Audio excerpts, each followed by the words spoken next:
Japan के एक छोटे से गांव में एक 10 साल का ओकायो नाम का बच्चा होता है और उस बच्चे का बचपन से सपना होता है कि वो बड़े होकर मार्शल आर्ट्स के अंदर मास्टर बनेगा। अब जापान के अंदर जो मार्शल आर्ट्स के मास्टर होते हैं उन्हें सेंसेई बोलते हैं। उस बच्चे का जो बचपन का सपना होता है कि उसे बड़े होकर सेंसेई बनना है, उस सपने को वो अपने माता पिता से शेयर करता है और उसके माता पिता यह डिसीजन लेते हैं कि इसे हम मार्शल आर्ट्स स्कूल के अंदर भर्ती करेंगे।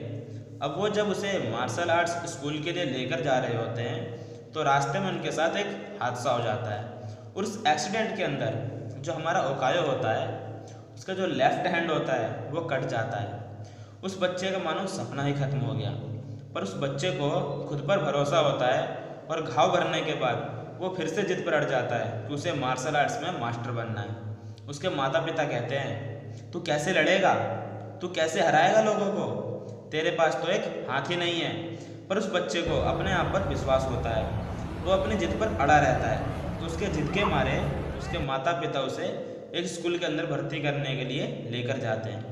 तो वहाँ पे उस पूरे एरिया का जो सबसे बढ़िया मार्शल आर्ट ट्रेनर होता है वो उसे वहाँ पर मिलते हैं। ओकायो को जब वो ट्रेनर मिलते हैं तो ओकायो से पूछते हैं, तुम कैसे लड़ोगे, तुम्हारे पास तो एक हाथ ही नहीं है, तुम बिना हाथ के कैसे हराओगे इन सबको। वो बच्चा जवाब देता है, मुझे नहीं पता, आप सिखाएंगे और मैं इन सबको हरा दूंगा और हराकर ही रहूँगा। उस बच्चे का कॉन्फिडेंस देखकर ट्रेनर खुश हो जाते हैं और कहते हैं, मैं तुम्हें सिखाऊंगा। अब एडमिशन हो जाता है ओकायो का उस स्कूल के अंदर और ट्रेनिंग शुरू कर दी जाती है। ट्रेनिंग के पहले दिन उसके मास्टर उसे किक सिखाते हैं और बोलते हैं, इसकी प्रैक्टिस करो।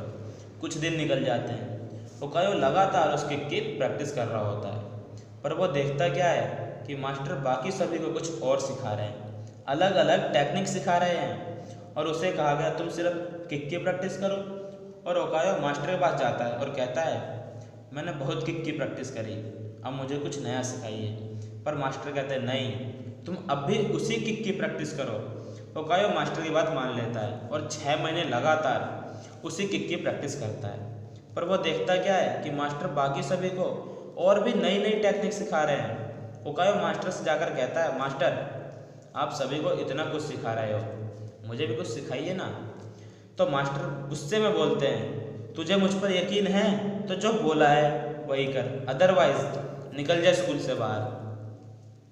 ओकायो मास्टर की बात मान लेता है और फिर से उसी किक की प्रैक्टिस में लग जाता है। प्रैक्टिस करते करते 2 साल बीत जाते हैं। 2 साल के बाद ओकायो फिर से अपने मास्टर के पास जाता है और मास्टर बोलते हैं, सेम किक की प्रैक्टिस करो। अब 6 साल और, मतलब 2 साल पहले और 6 साल अब, मतलब पूरे 8 साल तक ओकायो सिर्फ एक किक की प्रैक्टिस करता है और कुछ नहीं सीखता वो। और फाइनली वो दिन आ जाता है जब वो 18 साल का हो जाता है और उस स्कूल के अंदर एक परंपरा होती है कि जब ट्रेनिंग कंप्लीट हो जाती है तो सारे बच्चों का आपस में कंपटीशन कराया जाता है, बैटल होती है, रियल लाइफ बैटल। उसके बाद जो विनर होता है उसे सेंसेई की उपाधि दे दी जाती है।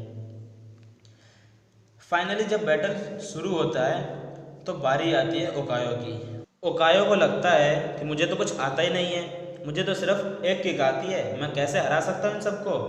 और जब बैटल शुरू होता है तो जो सामने वाला ओपोनेंट होता है भागता हुआ आता है ओकायो को मारने के लिए। ओकायो डर के मारे वो किक मार देता है जो उसने 8 साल से सीखा था। किक पड़ते ही सामने वाला ओपोनेंट नॉकआउट। सब देखते रह जाते हैं। ओकायो को भी बिलीव नहीं होता, मैंने ये कैसे कर दिया।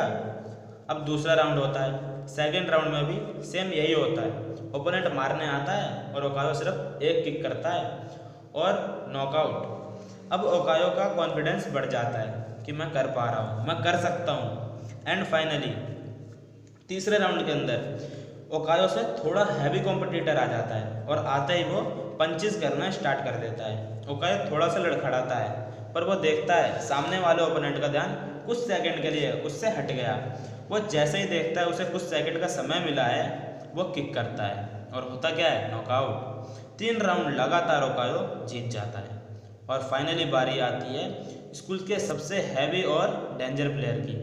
वो ओकायो के सामने आकर खड़ा हो जाता है और ओकायो को जब वो देखता है एक हल्की स्माइल के साथ कहता है कि तुझे मैं सिर्फ एक किक में हरा दूंगा, तुझे मैं एक बार मारूंगा और तू बाहर है। उसकी बातें सुनकर ओकायो को भी डर लगने लगता है, क्योंकि उसने पहले देखा होता है कि जो ओपोनेंट है सामने वाले को बहुत मारता है, इतना मारता है कि ब्लड निकाल देता है। उसे डर लगने लगता है कि वो कैसे हराएगा, और इतने में बैटल शुरू हो जाता है। जब बैटल शुरू होता है तो उसके थोड़े देर के बाद सामने वाला ओपोनेंट ओकायो पर हावी हो जाता है, और इतना हावी हो जाता है कि रेफरी को आकर कहना पड़ता है ये मैच हम आगे नहीं कर सकते, इसे रद्द करना पड़ेगा। पर मास्टर पीछे से इशारा करते हैं कंटिन्यू करो, जब तक कोई फाइनली विनर नहीं बनेगा इसे कंटिन्यू करो, और मैच को कंटिन्यू किया जाता है। ओकायो खड़ा होता है, संभलता है, और जो सामने वाला कॉम्पिटिटर होता है वो ओवर कॉन्फिडेंस में आ जाता है कि मैं बहुत बुरी तरह से मार रहा हूँ, मैं तो जीत जाऊँगा, और वो ओकायो को हल्के में ले लेता है। और जब मैच शुरू होता है तो ओकायो कुछ नहीं करता, सिर्फ वो किक मारता है जो उसके मास्टर ने सिखाया था। लड़खड़ा रहा होता है, डर रहा होता है, और किक मारता है, और किक इतनी ज़ोर से मारता है कि एक किक के अंदर जो कॉम्पिटिटर स्कूल का हैवी और डेंजर प्लेयर होता है नॉकआउट हो जाता है। एक किक और गेम खत्म, ओकायो जीत जाता है। अब ओकायो को खुद पर भरोसा नहीं होता कि वो कैसे जीत गया, उसने फाइनली सबको हरा दिया, ही इज़ द चैम्पियन। वो मास्टर के पास जाता है, मास्टर उसे सेंसेई की उपाधि दे देते हैं। तब वो मास्टर से पूछता है, मास्टर मैं कैसे जीत गया, मुझे सिर्फ एक किक सिखाई आपने, मैं कैसे जीत गया, मैंने सबको कैसे हरा दिया। उसके मास्टर बोलते हैं दो कारण हैं। पहला, मैंने जो किक सिखाई थी वो मार्शल आर्ट्स के अंदर सबसे डिफ़िकल्ट किक है, और दूसरा, इस किक का सिर्फ एक तोड़ है। अगर कोई तुमसे जीतना चाहता है तो तुम्हारा लेफ्ट हैंड पकड़कर, तुम्हारा बायां हाथ पकड़कर तुम्हें ज़मीन पर गिरा दे, पर यह ऊपर वाले का करिश्मा समझो, यह गिफ्ट, तुम्हारे पास लेफ्ट हैंड है ही नहीं, तो इस किक का कोई तोड़ भी नहीं है। मुझे पहले दिन से तुम पर यकीन था, अगर तुमने यह किक सीख ली तो तुम जीत जाओगे। एंड फाइनली हुआ भी यही।